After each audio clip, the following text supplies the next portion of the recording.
Les travaux se sont fraternellement déroulés dans un esprit de sacrifice et non de calcul, dans un esprit de consensus et non de confrontation, dans un esprit de conciliation et non de divergence, dans un esprit de cohérence et non de discordance, dans un esprit d'unité et non de division. Par conséquent, nous nous félicitons de l'adoption au niveau ministériel du projet de feuille de route de l'an 2 de la Confédération qui marque une étape importante dans le processus de son adoption par leurs excellences le capitaine Ibrahim Traoré, président du Faso, chef de l'État, président de la Confédération,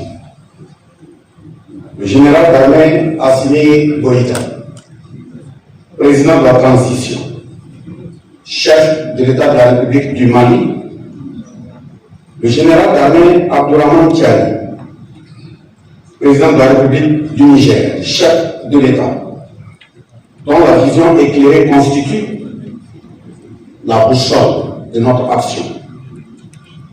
Il convient de relever que l'adoption par les chefs d'État permettra de mener à bien le mandat de la présidence de la Confédération de manière cohérente, concertée et coordonnée.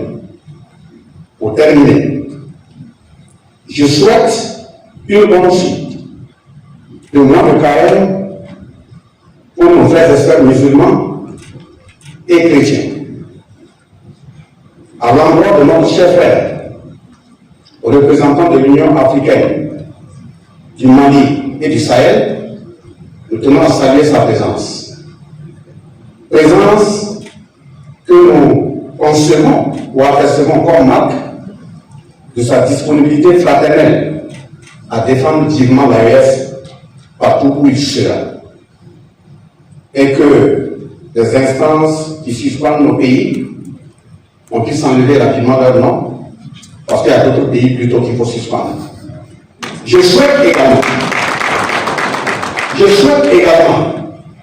un bon retour aux membres des différentes délégations dans leurs états-majors et familles respectifs.